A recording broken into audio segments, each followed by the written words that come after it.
Ce matin-là, en me promenant sur les bords de la Tardoire, je me suis dit, c'est fou comme il prend bien la lumière, ce château de La Rochefoucauld.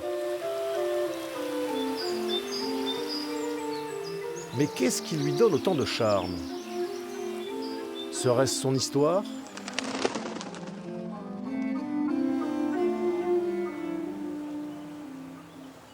C'est avec ce donjon que tout commence. Au XIe siècle, le seigneur des lieux, Foucauld Ier, l'érige comme un défi face au comte d'Angoulême.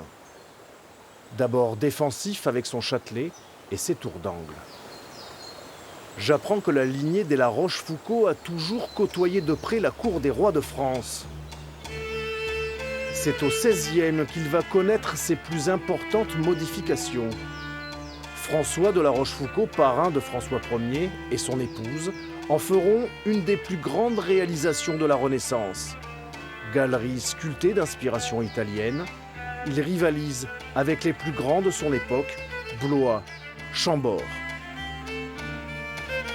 Lors de sa visite, on me parle d'esprit, de fantômes, d'un certain Léonard de Vinci qui aurait fourni les plans de cet escalier d'apparat, pièce maîtresse des lieux.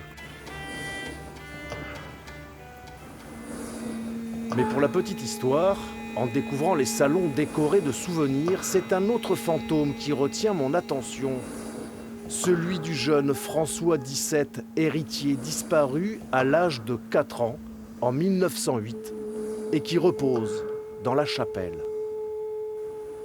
Les occupants du château m'ont confié qu'à l'ouverture des portes pour les visites, ils entendent des cris d'enfants et observent des traces de petits pieds laissés par la rosée sur les marches de l'escalier. Pour en savoir un peu plus sur l'histoire et les mystères d'un des plus majestueux châteaux de France, je vous invite à pousser les lourdes portes de celui que l'on nomme la perle de l'Angoumoisin.